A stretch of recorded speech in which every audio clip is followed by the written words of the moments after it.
Yes, I want all the cats. Hello, folks. Hello, hello. Welcome back. I took a little hiatus because I was working on a bunch of ceramics, and I wanted to show you what I've been working on for the past couple of days. This is the most epic block print that I've done yet. It is 18 pieces, and this is still in the series that I'm working on with the Struthless community, the ABCs, and this is a kind of a cheat because it's rolling 3 into 1, but hey man, you gotta do what you gotta do. So this is G for garden, so there's all these garden-like things in there. There's a tree, there's flowers, there's leaves, and then H, I have a couple hearts in there, and then I is for insects, so there is a couple of insects in the image as well. So this was inspired by a tote bag that I had seen that had kind of a Scandinavian vibe to it, and it looked like a series of different block prints put together. And I thought, you know what, that would be a great way to create a system in which I could have kind of themed block prints that I could put together in different configurations. And so it took me a long time to map out the original, but once I had that down, I really just started drawing and trying to figure out what would fill those spaces. I was inspired kind of by a simplification of designs. This is kind of a moth creature here with hearts and a very, very Scandinavian inspired flower. I also, of course, am incorporating cats. So this cat, I'm using the tissue paper to transfer my design. This is, it's such a cute little shape, and I was really happy with the kind of cat reaching towards its tail or its foot or something and taking it a little bit further. You can see Milo, his little paw in the picture. He was my assistant while I was working on this. Sometimes my cats can be helpful, and other times they are the opposite. Anyways, I was inspired by him. He has kind of like a striped coloring, so I thought I'd incorporate that into that cat. And then I'm doing the classic snowflake thing to get your curves the same on both sides with a little ladybug. Oh, there's my assistant helping once more. And yeah, so the ladybug here, you know, I'm not a big bug person, so like moths and ladybugs are about as insecty as I wanted to get into. Actually, the other day I went to a restaurant and I saw a cockroach and I just about lost it. Anyways, I don't like cockroaches. And when I was in El Salvador, they had flying ones. And I was like, you're not supposed to have wings. Why do you have wings? Anyways, I don't love insects. I don't hate them, but I don't love them. Anyways, I digress. So another kind of Scandinavian influenced flower, and I'm doing some mushrooms because I was like, I really they're just fun little toadstools, and so I did a bunch of those, and I actually did 4 of them because I wasn't quite sure about the design. I really liked this design, but it seems really detailed in comparison to everything else that I was putting in. But once I put all the pieces together, I was like, it actually kind of works, you know, I'm okay with that. And here is the second cat. Again, I kind of went with a stripey vibe. It's a little bit of a different style stripe, and I'm going to cut that out of the tissue paper and rub, rub, rub, rub, rubbity, rubbity, rubbity, rubbity, rub that design on there. And this is the last cat, the third cat. I really love how I'm sort of playing with exaggerating forms, trying to find like a little bit more of an illustrative fun with kind of simplifying shapes, and also like pulling and pushing different dimensions and stuff. And then I start cutting out all of the 18 pieces, and this is where well, I discovered this one earlier when I was drawing them, but also where things became more complicated because these, I was using 4" by 6" pieces on paper. That's what they said they were. But in reality, these pieces of rubber were actually just about a 16th to an eighth inch, depending on the piece. They were inconsistent, and they also were not like I was trying to do 1 inch kind of chunks. So I would do some pieces that were 2 by 4 inches, like this one. And then I was, or maybe this is 1 inch by 4 inch. I think this is 1 inch by 4 inch. And then there are some other ones that were 2 inches by 2 inches and 3 by 3 and 2 by 3 and things like that. And trying to work in an inch system. So when I put them all together, they would be 11 inches wide by 11 inches tall to make a square. But these were just under. So when I put them all together, some of them I had to shave off so they would all fit together.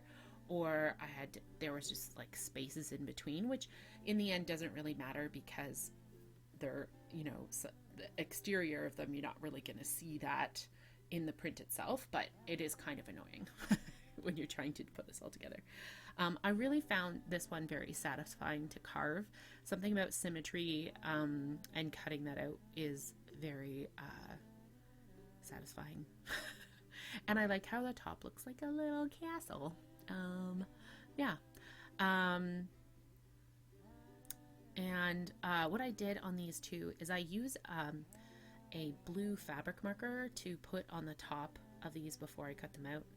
And that is so that I can see what I'm cutting out and what I'm missing, especially when you're doing all the white space, because you want to be able to see if you're going to have any chatter. And that's those little bits that are sticking up where you don't really want them to.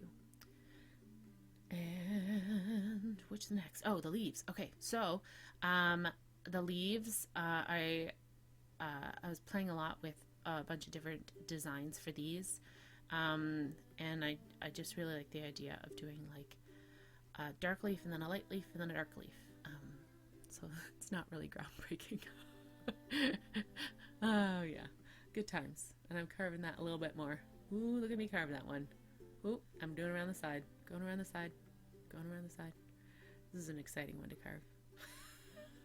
There were so many of these. There were 18 of them. And so, yeah, it got, it took me about 2.5 days to carve everything. And by the time I was done, I was like, I am done this for a little while. But I really like the end product and I like what it looked like in the end, but it was a lot. Yeah. Okay. What's next?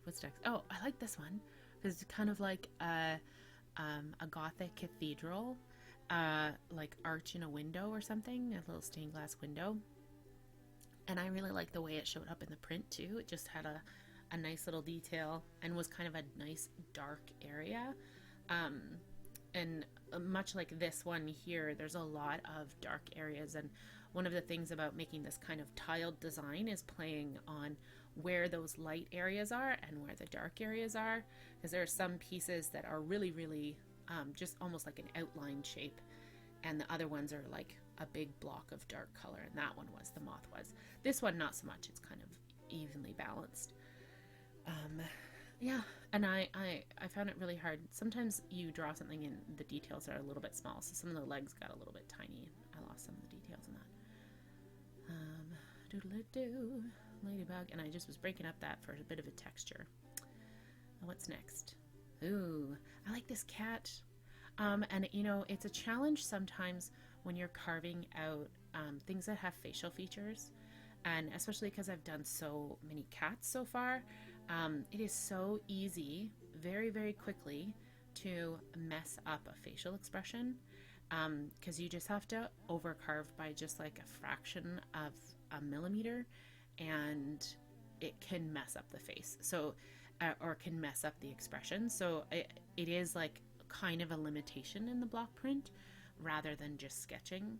That one little cut in the wrong direction can kind of change the expression. It's actually really hard with this one too, because this is circles, and circles are really difficult to cut out evenly as well, because you're trying to do a consistent, similar pattern circle, and one little movement a millimeter above or below your line, and suddenly you have to try and rectify that. And even just in the rectifying, the fixing of it, you can just mess it up even more.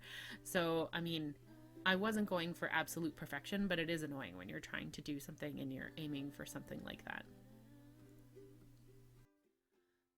So this one took me the longest, and the reason why is because there's so much blank space, and whenever I put ink on it to kind of test it, it just ended up in the center of it being, it needed to be a lot shallower, like a lot, or rather a lot deeper, so that it wouldn't just like the fabric wouldn't just sit on that, or the ink wouldn't just get picked up on some of the spots. So it took me a long time, and it's not perfect, but yeah.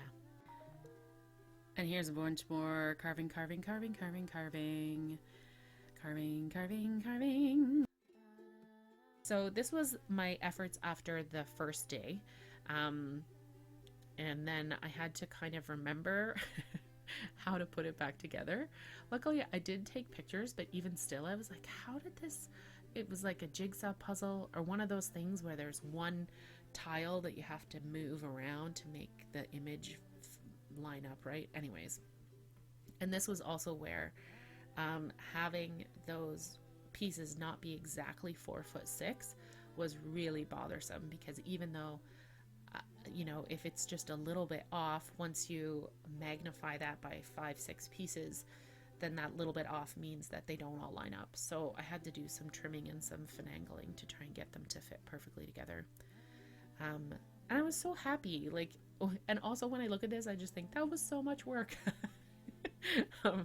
So but it was good. And this, I built a little frame so that while I was doing the piece, nothing would shift, and you can kind of see where there are spaces, and really that was because the pieces aren't exactly 4 inches by 6 inches. And here I am. I put on some silkscreen ink, and I'm just cleaning off the areas around it, because sometimes I'm not sure also too, like I bought 2 different brands of rubber blocks, and there's no differentiation between them. I'm not sure if they're all the exact same height, because I did find that sometimes I really had to work the brayer, which is the roller, the ink roller, to make them all be flat. So here I am gently putting a tote bag over the design, and I'm gonna rub all over the whole thing to push down the fabric into the ink. Yeah, I have a little tool. I don't know what that tool's called. There's probably a fancy name for it. But yeah, I did that all over. And I didn't film the whole thing because that was like a good 5 minutes of that. But and here we go, the reveal. Da, da, da, da, da, da, da, da, da. It's very exciting. This was the first pull that I did, and then I'm gonna move my camera up to the very last pull. And that's it, folks. I hope you like and subscribe, and you have a great day.